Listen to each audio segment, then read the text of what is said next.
Well then, you better understand one thing here. Go on, tell me. Next time you ignore to do your chores, then we will get a divorce. Oh my! You'd be in trouble if we get a divorce, right? You have no other family and you're a loner, right? I have no other family and I'm a loner, huh? I see how it is. My husband, Fred, placed the divorce papers on the table in front of me confidently. Oh, so it is all filled out. Wow, it's true. Our kids looked at each other and instantly began to take action. Huh? Our kids snatched the divorce papers in their hands quickly. You want to divorce me, right? Huh? Oh, yeah, that's right. If you're going to skip and ignore to do any house chores, I'm divorcing you. Fine. Huh? Let's get a divorce. My name is Judy. I've been married to my husband Fred for 25 years. We have been blessed with 2 children. To say that my husband is an old-fashioned person sounds too good to be true. He is a quiet man who supports his family as the main breadwinner of the family.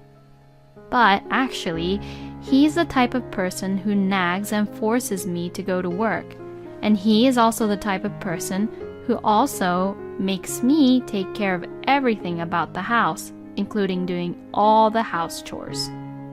Fortunately, before marrying Fred, I lived on my own for a long time and worked hard to save money. So it was not really hard for me to take care of the house. And above all, I thoroughly devoted myself to housework for the sake of our children, Jack and John. Thanks to my efforts, both Jack and John grew up to be successful adults.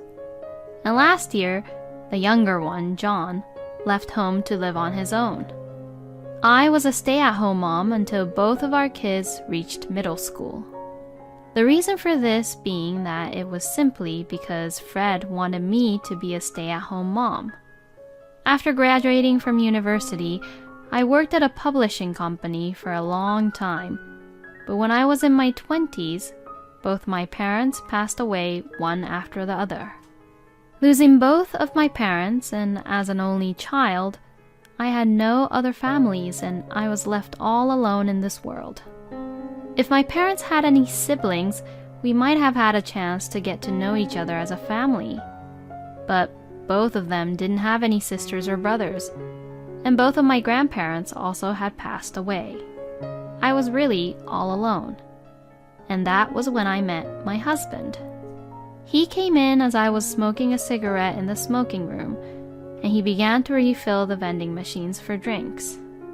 Then, seeing me, he approached me with a bottle of drink. This is a new product that our company will come up with at the end of the month. If you wouldn't mind it, would you like to try it? Oh, thank you very much, I will. This was how we first met, and that was how our first conversation went. But after meeting several times, we became pretty close, and this developed into a relationship. And then I learned that he had a dream. When I heard about his dream, I felt that I really wanted to support him from the bottom of my heart. His dream was to become a novelist. I had the opportunity to read one of the work he had written, and I thought that it was quite good for his first novel. Since I worked in a publishing company, I told him that I would talk to his editor about possibility of publishing his work, but he stubbornly refused. As I thought that him thinking that was a waste, I felt he had great talent, and I became more and more attracted to him. And over time, we got married, and 25 years have passed since then. However, he never made it big as a novelist. I found out that what he had written was actually written by a friend of my husband's. I found out about that when my younger son was just 5 years old. I heard about the novel, which was published from another publishing company, because it was getting popular. So I read it to know what the hype was, and found that it was exactly the same as the one my husband had shown me.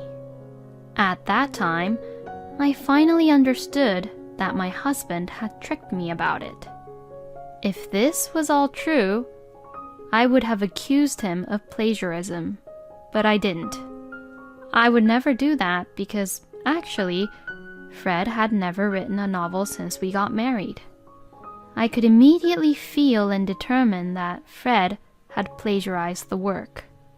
But by this time, our kids had already been born. And my husband, for some reason, kept me from becoming a publisher and made me quit my work at the publishing company. But I decided to turn a blind eye to that, as long as our kids would grow up with no problem. I am beyond grateful that my husband and I got married and that we were able to have kids. But to be honest, this marriage has been a difficult one for me. My husband basically forced me to quit my job and made me become a full-time housewife. But he is the one who still controls the family finance. So, my husband gives me the money for living expenses, but for the past 25 years, I have received only $500 a month for living expenses. Saving money is not hard, but it would be impossible to cover food and utilities for a family of 4 with only that amount. I have tried several times to negotiate with Fred about it, but he insists that he can't give me more than the amount he's been giving me, and couldn't get anywhere with the negotiation. So, I began to use my savings I made before I married Fred, and used it mainly on our kids. I got vegetables that were on sale and meat that were half-priced in grocery stores for Fred's meals only, and cooked meals for him with those ingredients as a way of showing how I would oppose to his arguments. Once I got the cheap ingredients from the grocery stores, I would put them immediately into the freezer. I am sure that the quality and the taste wouldn't be that good as compared to the normal ones, but once I do that, I would feel much more at ease. Of course, I made sure that our kids ate well. The savings I have before I married Fred were for our kids. But the $300,000 that I had as my savings were gone as soon as my younger son graduated from college. I am truly relieved that I was able to spend my savings without our kids having to feel that it was never enough for them. I think my husband was really selfish. He had forced me to quit my job and focus on house chores. But when the kids started middle school, he insisted that I work.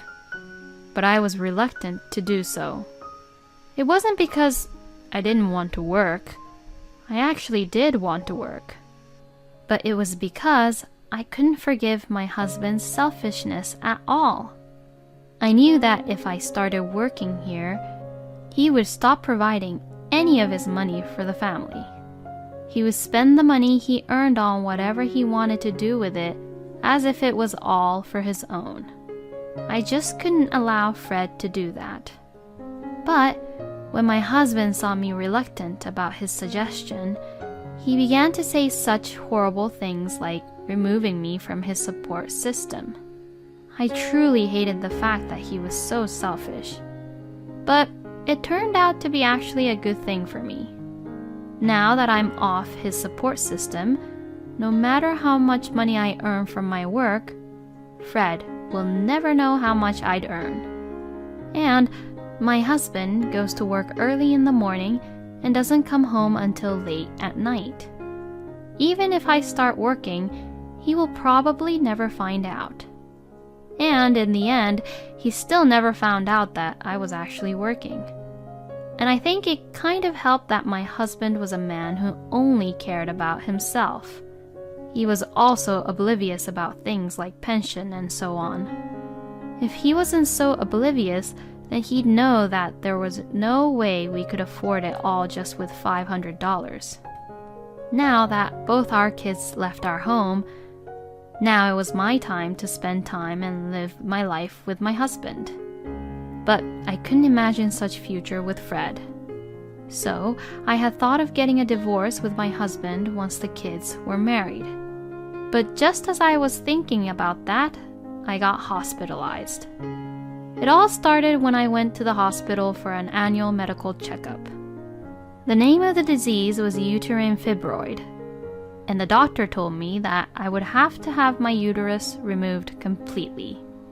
It was quite a shock to hear that, but there was no other way. I still wanted to watch my kids grow up, and there were still some things that I wanted to do.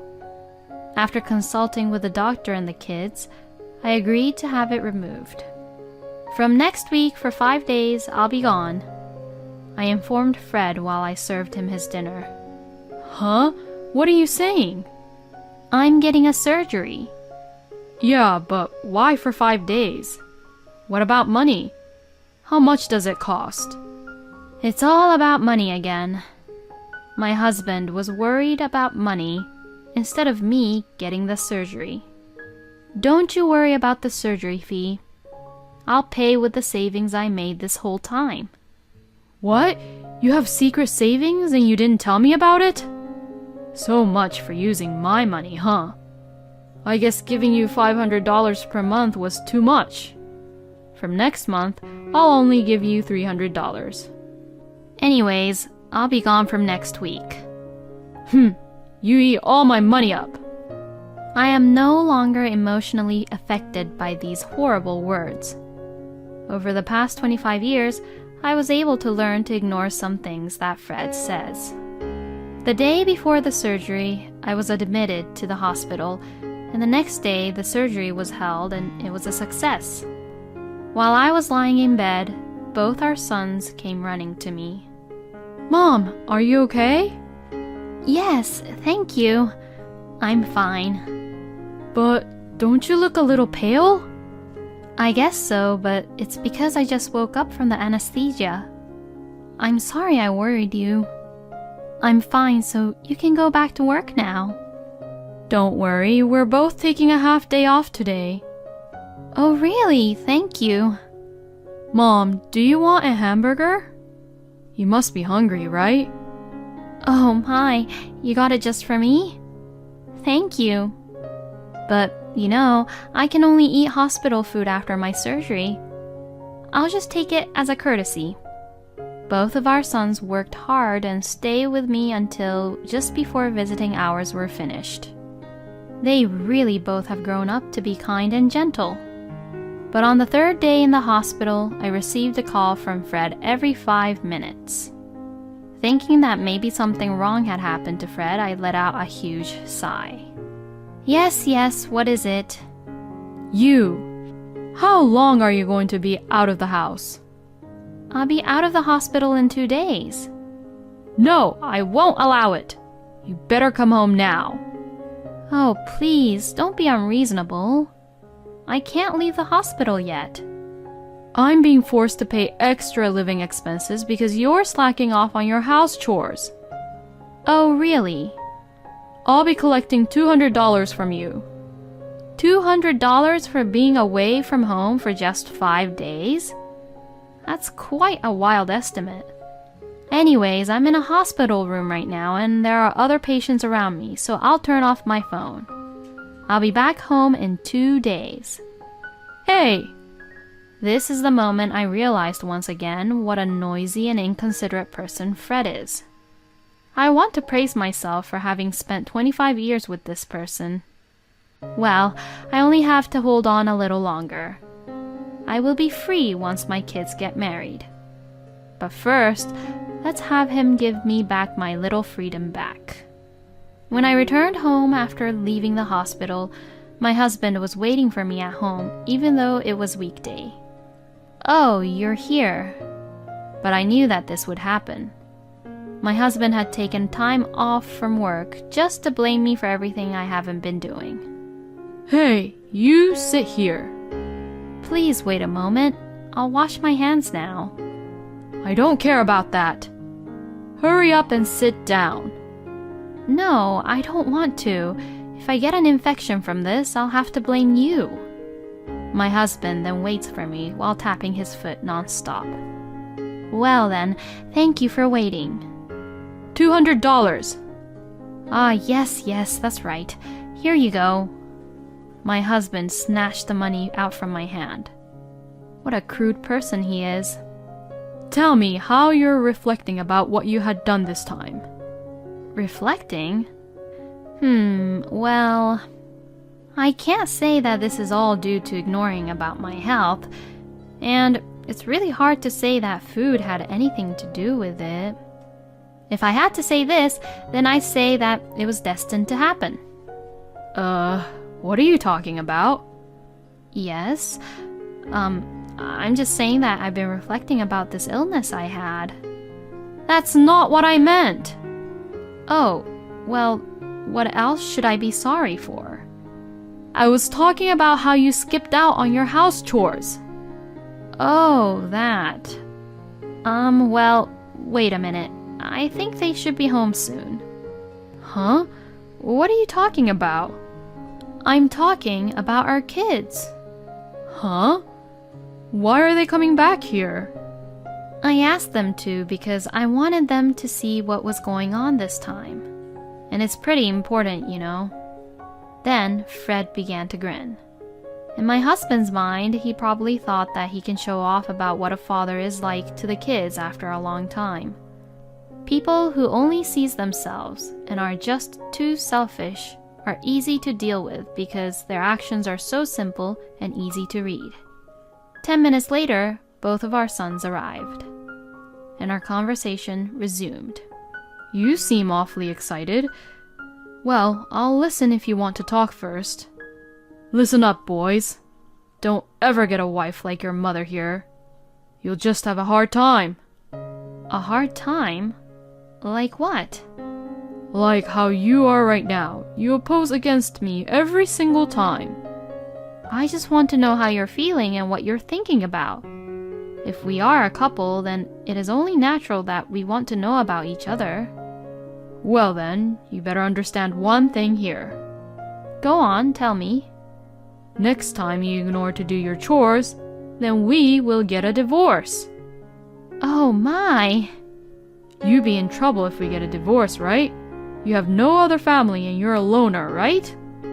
I have no other family and I'm a loner, huh? I see how it is. My husband, Fred, placed the divorce papers on the table in front of me confidently. Oh, so it is all filled out. Whoa, it's true. Our kids looked at each other and instantly began to take action. Huh?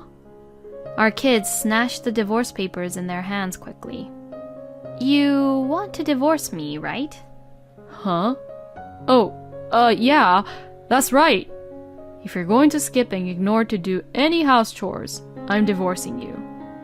Fine. Huh? Let's get a divorce. The reason I had the kids come over today was to discuss about divorcing you. I was going to wait until the kids were married before divorcing you, but you seem to want a divorce now, and look at the kids' faces. They seem to agree with the divorce too, so I will file these divorce papers. No, wait a minute. How are you, a housewife, going to live all on your own after divorcing me? Don't pretend to act so strong. Do you really think that just $500 a month will cover the pension, tax, insurance, and all that, plus food and utilities? It's impossible. I've been working since the day when you removed me from your support system. Oh, don't worry. I have no intention of receiving any property from you with your small salary. The fact that you gave me these divorce papers is enough as a gift from you. Well then, I'll pick up my belongings on another day. Hey, wait!